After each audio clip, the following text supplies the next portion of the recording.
참여하신 한성교회 모든 성도 여러분을 환영하고 축복합니다.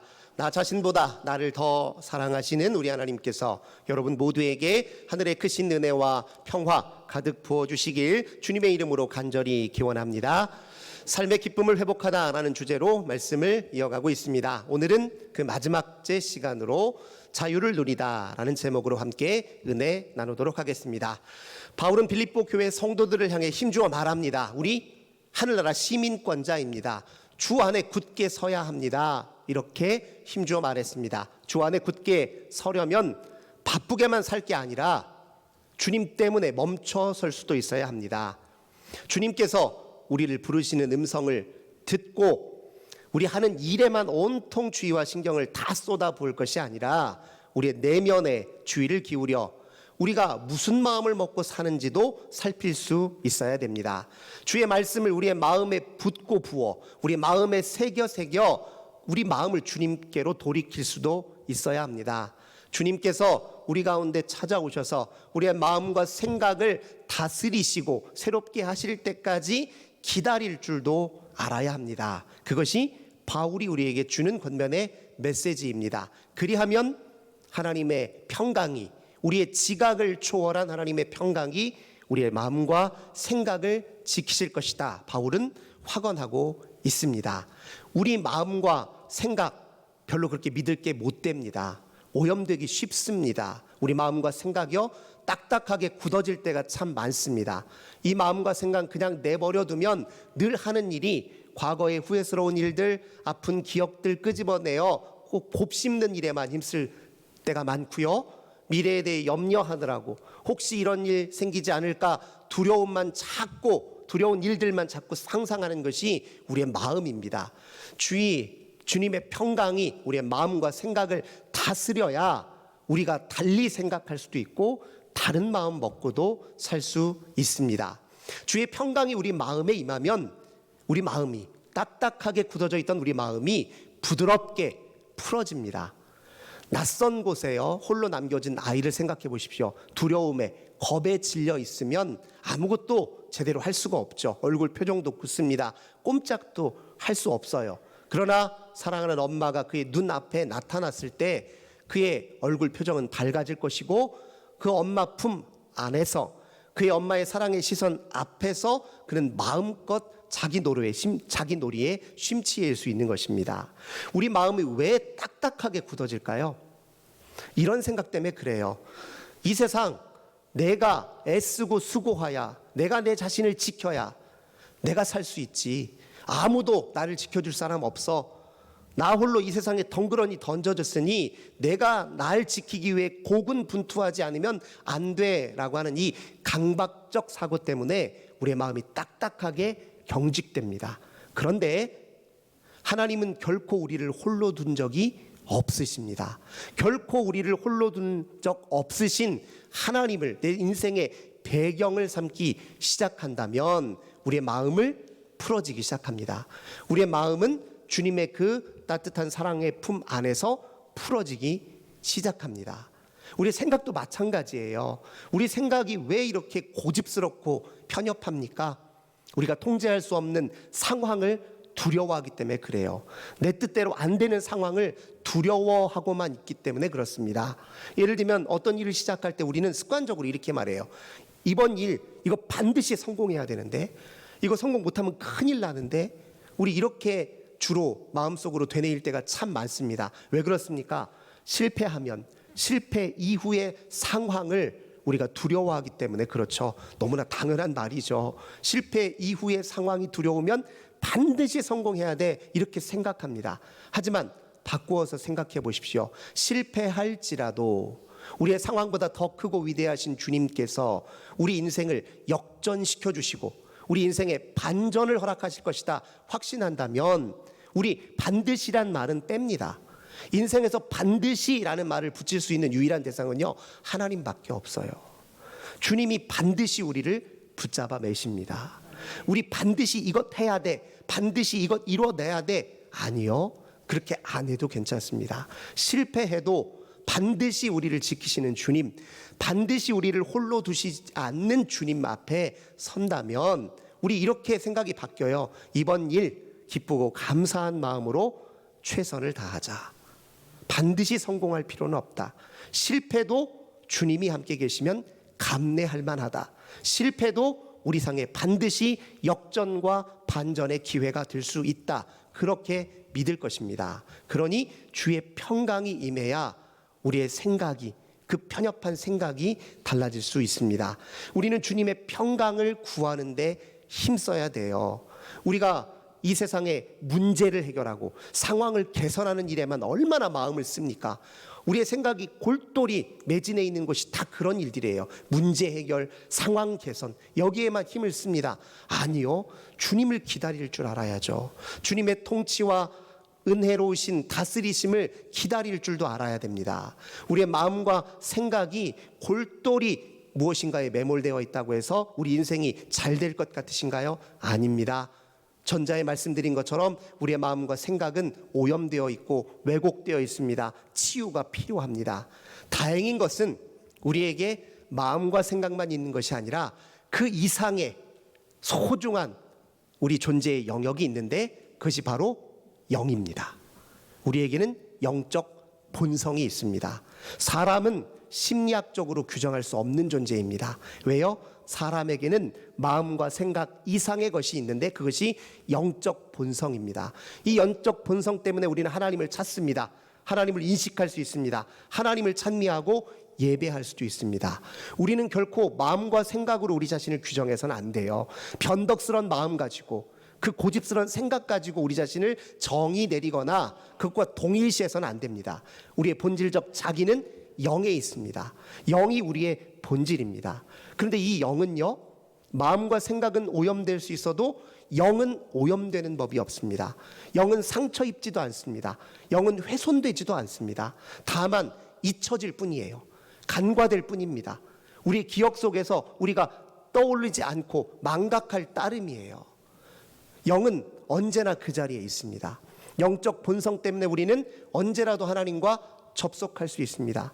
우리의 영이 깨어 있다면, 성령의 불꽃에 점화가 되기만 한다면 우리의 마음과 생각은 달라질 수 있습니다. 우리는 영적 존재입니다.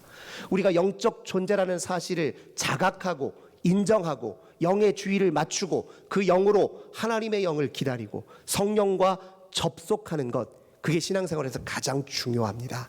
그것이 우리의 오염된 생각, 우리의 왜곡된 마음을 바로잡을 수 있는 유일한 원천이고 기회입니다.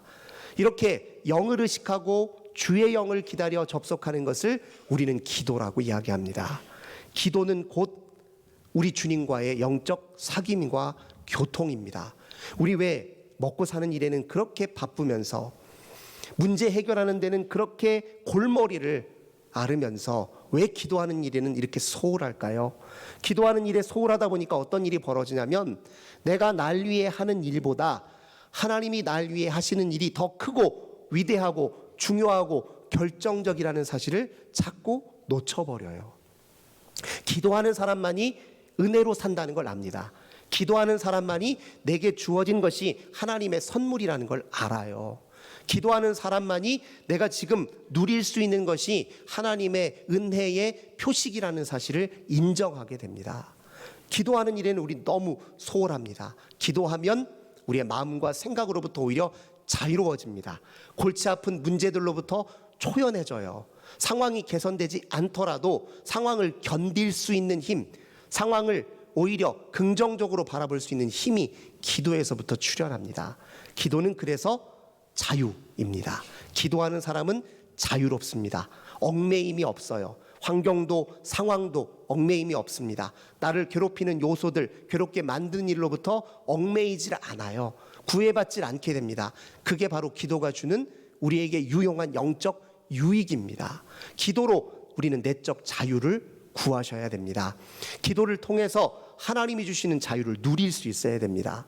우리의 신앙의 중요한 표지 중에 하나는, 성숙의 중요한 표지 중에 하나는 내적 자유를 얼마나 누리느냐 그렇지 않느냐에 달려 있습니다. 예수 믿으면 자유해야 됩니다. 바울은 자유를 너무너무 많이 강조했어요. 그의 서신서 곳곳에서 우리가 자유로 부르심을 받았다라고 강조합니다. 고린도전서 7장 22절에서 바울은 뭐라고 이야기하냐면 주의 부르심을 받은 자는 비록 종일지라도 주께 속한 자유인이다 이렇게 칭하고 명하였습니다. 사회적 신분과 상관없다는 거예요. 비록 당시의 사회적 신분상으로는 노예였을지 모르지만 그러나 그의 근본, 그의 근원은 주께 속한 자유인이라요. 바울은 그렇게 선언했습니다. 2000년 전 신분사회가 당연한 것으로 취급했던 그 속에서 그는 우리 모두가 자유인으로 부름받았다라고 이야기합니다. 그 자유는 어디에서 비롯됩니까?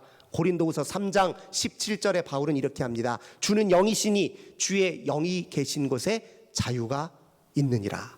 자유는 주의 영으로부터 주어지기 때문에 모두에게 주어진 선물이고 모두가 누려야 하는 것이고 모두가 누릴 수 있다. 바울은 분명히 그렇게 약속하고 있습니다. 이 내적 자유를 우리는 얼마나 누리고 있는지 생각해 보십시오. 이건 사회 정치적 자유와 다릅니다. 사회 정치적 자유가 우리에게 온전한 자유를 보장해 주지 못합니다. 돈이 우리를 온전한 자유 보장해 주지 못합니다. 사회적 신분과 지위가 우리를 자유케 해주는 것이 아닙니다. 오직 주의 영이 우리를 자유케 해줍니다. 구체적으로 이 자유에 관해서 바울은 4가지 자유를 강조했습니다. 그의 모든 자유론에 관해서 한번 이렇게 잘 고찰해 보면 첫 번째, 바울은 어떤 자유를 우리에게 강조했느냐?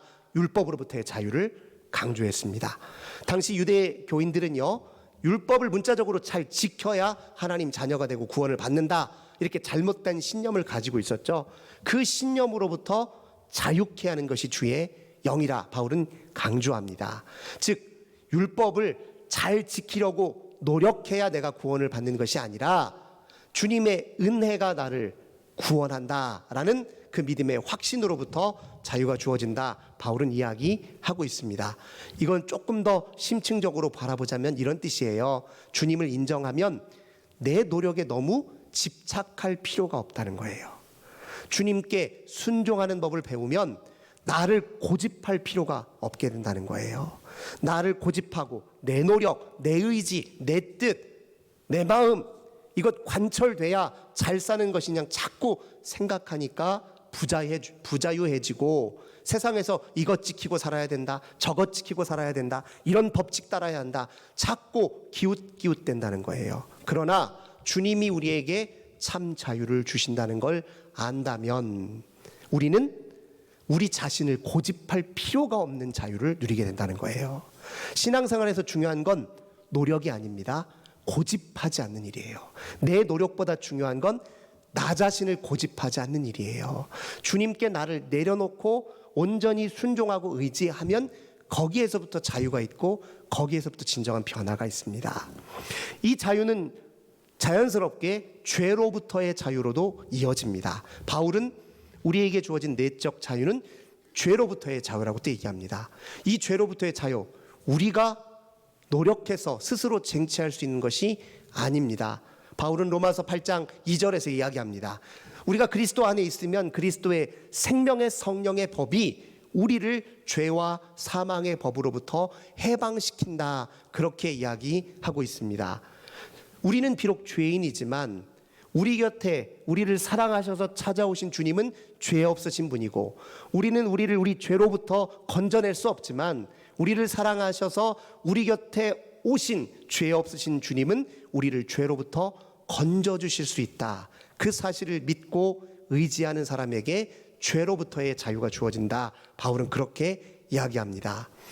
이 죄에 매여 있는 사람을 바울은 옛사람이라고 얘기해요. 그래서 우리가 누릴 수 있는 세 번째 자유는 죄에 매인 옛사람으로부터의 자유입니다.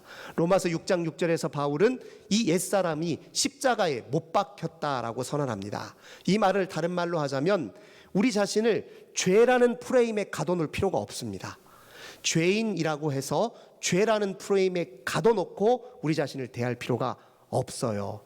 우리 자신을 성령에 의해서 의롭다 여겨주시고 우리를 당신의 자녀로 무조건적으로 받아들여 주신 주의 자비를 통해서 우리 자신을 인식해야지, 그런 새로운 인식을 통해 우리를 바라보아야지, 우리가 죄라는 프레임으로 우리 자신을 얽어맬 필요가 없다는 거예요. 세상에는 자격을 자꾸 요구합니다. 네가 대우받을 만한 자격이 있다는 걸 입증하라고 우리에게 요구해요. 그런데 주님 앞에 서는 사람은 그 자격을 논할 필요가 없습니다. 주의 은혜를 기뻐하고 감사하면 그만입니다. 그래서 바울은 우리가 옛사람으로부터 자유롭게 되었으니 그리스도 안에서 우리를 새로운 피조물이라고 이야기합니다. 우리가 이런 자유를 구사하고 있는지 그렇지 못한지를 확인하기 위해서 필요한 게 무엇입니까? 죄에 매여 있는 옛사람의 모습이 어떠한지, 그 옛사람의 삶의 모습과 내 삶은 실제로 어떠한지를 견주어 보면 내가 진짜 자유한 사람인지 아닌지를 확인해 볼 수 있습니다. 죄에 매여 있는 옛사람 어떻게 살까요? 로마서 1장에서 바울은 죄에 매여 있는 옛사람의 삶의 전형을 간추려서 요약해서 설명합니다. 제가 또 그걸 더 요약해서 설명을 드릴게요. 하나님은 만유를 창조하시고 그 속에 하나님의 신성을 집어넣으셨습니다. 하나님은 뿐만 아니라 우리가 그 신성을 더듬어 찾으면 알아볼 수 있는 영적 능력도 우리에게 부여하셨어요. 근데 사람은 어리석어서 그 피조물에 불과한 것을 신격화하고 우상시하고 그걸 숭배하기 시작했다는 거예요. 그래서 하나님은 그 우상 숭배를 그냥 내버려 두셨어요. 그랬더니 사람은 그 우상에 사로잡히고 죄 마음의 정욕에 사로잡혀서 서로를 핥히고 짓누리고 상처 주고 그리고 그렇게 서로 고통을 만들어낸 일을 자행하더라. 바울은 그렇게 설명하고 있습니다. 이게 죄에 매여 있는 옛사람의 모습이에요. 그렇기 때문에 우리 모두는 다 죄인이다. 바울은 그렇게 설명하고 있습니다. 우리의 모습은 어떤가요? 우리는 마음의 우상과 마음의 정욕으로부터 자유한 사람입니까? 우리가 서로 관계 속에서 이 삶에서 드러내는 모습은 어떻습니까? 폭력이 앞섭니까? 사랑이 앞섭니까? 자기 주장이 앞섭니까? 아니면 희생과 양보가 앞섭니까? 돌아보면 우리가 얼마만큼 진정한 자유를 누리고 있는지 확인이 됩니다.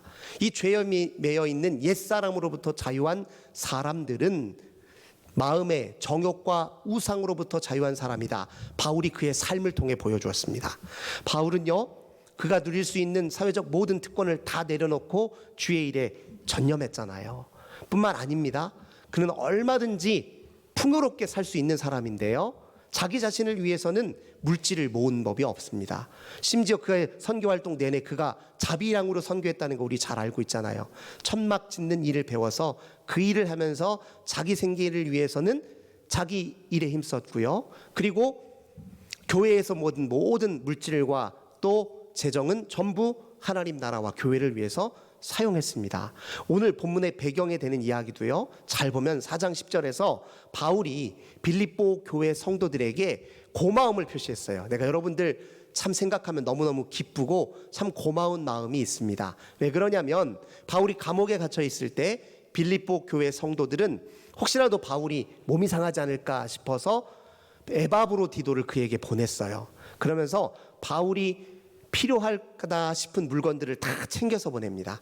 또 물질적으로도 든든하게 그의 손에 쥐어서 바울에게 보냈어요. 바울이 그 사실을 생각하고 언급하면서 빌립보 교회 성도들에게 고마움을 표시했던 것입니다. 그런데 고마움을 표시하면서도 한 가지 바울이 놓치지 않고 한 말이 있어요. 뭐냐면은 11절, 내가 궁핍해서 이런 말을 한 것이 아닙니다. 내가 궁하고 어려운데 아이고 힘들어 죽겠는데 여러분들이 도와줘서 그게 고맙다는 말이 아니에요. 여러분들이 믿음으로 나를 바라보고 사랑으로 나를 지켜주는 그 사랑 때문에 고맙다는 사실을 바울은 언급합니다. 내가 물질에 매여 있는 사람이 아닙니다. 물질적 형편 때문에 내 마음이 좌지우지되는 사람이 아닙니다. 나는 그 모든 형편으로부터 초연한 사람이고 자유한 사람입니다. 나는 여러분의 사랑을 고마워하는 것이고 여러분의 그 믿음의 행위를 고마워하는 것이지 물질적 욕망 때문에 고마운 것이 아닙니다라고 분명히 선언하고 있습니다. 오늘 우리들에게 얼마만큼의 이 물질적 형편으로부터의 자유함이 있는지를 한번 되돌아보십시오. 우리가 하는 모든 일들은 물질적 환경을 개선하기 위한 일입니다. 조금 더 나은 물리적 환경을 개선하기 위해서만 힘써요. 내적 환경, 영적 환경은 너무 쉽게 간과해요. 우리의 마음, 우리의 심령은 도대체 어떤 모습인지를 살펴서 성장시키고 성숙하게 하는 일은 너무 무뎌요. 너무 나태합니다. 물리적 환경 개선에 힘쓰는 건 틀림없이 그 마음에 그것이 나를 지켜주는 힘이다라고 하는 잘못된 믿음을 갖고 있기 때문에 그렇습니다. 물리적 환경이 나를 지켜주는 것이 아니라 세상을 지으시고 다스리시는 주님이 나를 지켜주십니다. 그 믿음을 확고히 가지고 있는 사람, 그런 사람들에게 자유가 있습니다. 바울은 특별히 11절에서 내가 어떤 형편에든지 자족하기를 배웠다, 이런 표현을 씁니다.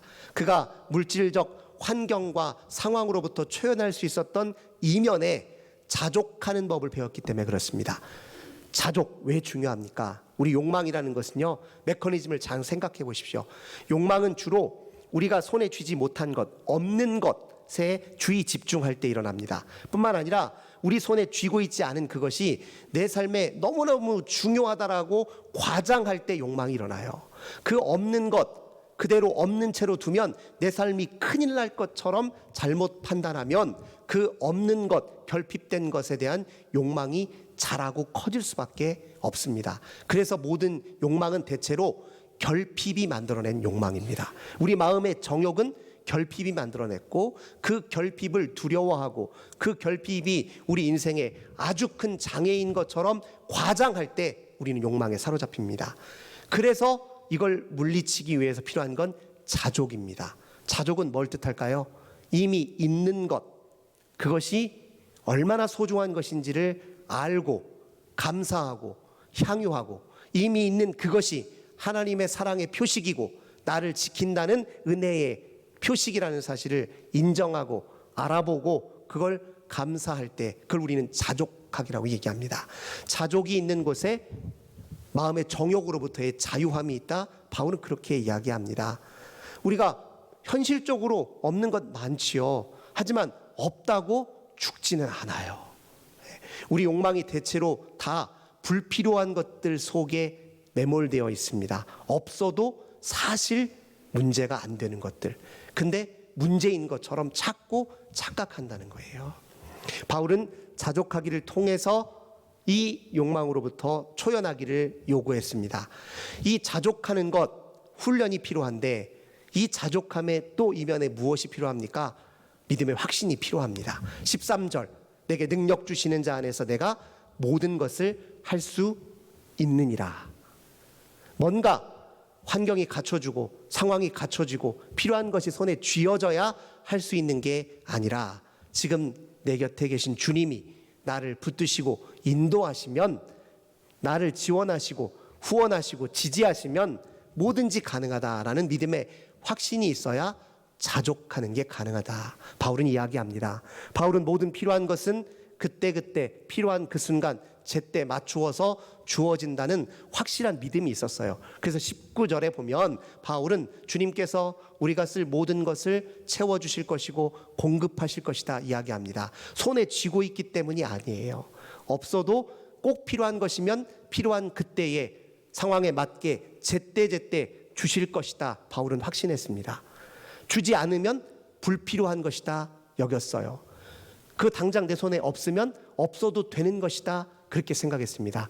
이게 바로 궁핍에 처할 줄 아는 일체의 비결의 원리 중에 하나였습니다. 우리요, 자꾸 없는 것 갈구하는 데 힘쓰는데요, 우리가 진짜 없어서 한탄해야 될 건 무엇입니까? 믿음 없음이에요. 믿음 없음을 제일 한탄해야 돼요. 신뢰하지 못함을 한탄해야 됩니다. 나 자신 그 알량한 자존심 하나 지키기 위해서 애쓰고 수고하는 나 자신, 그 자신을 내려놓지 못함을 한탄해야 됩니다. 주님을 전적으로 의지하지 못함을 한탄해야 돼요. 믿음을 가지고 자족하는 법을 배워 물질적 형편을 뛰어넘어 어떤 상황 속에서도 주님이 지금 우리 인생 가운데 행하시는 일을 주목하여 바라볼 수 있다면 우리는 거기에서부터 내적 자유를 누릴 수 있습니다. 이왕의 신앙생활을 하려면 주님이 주시는 그 자유함으로 신앙생활을 해야 됩니다. 자유 속에서 우리는 실수하지 않습니다. 자유함 속에서 우리는 자기중심적으로 다른 사람을 괴롭히는 그 어리석은 악을 저지르지 않습니다. 얽매이지 않는 자유를 누릴 때 우리에게는 사랑만이 나타나게 되어 있어요.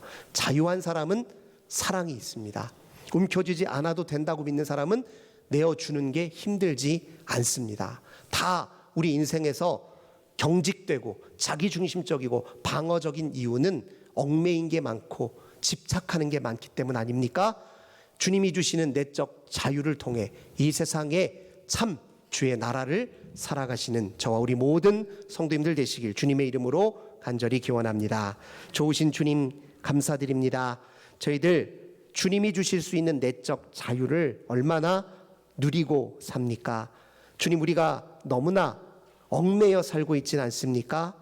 이것도 필요하고 저것도 필요하고 이것 없으면 내 인생에 큰일 날 것처럼 우리 마음을 그저 이 피조물에 잠깐이면 사라져버릴 것들에 너무 우리 마음을 다 빼앗기고 사는 것 아닙니까? 주님께서 우리에게 부여하신 참된 은혜를 갈망하고 자족하는 법을 터득하고 주님의 참 자유를 누리는 저희들 되게 하여 주옵소서. 주 예수님의 이름으로 간절히 기도드립니다. 아멘.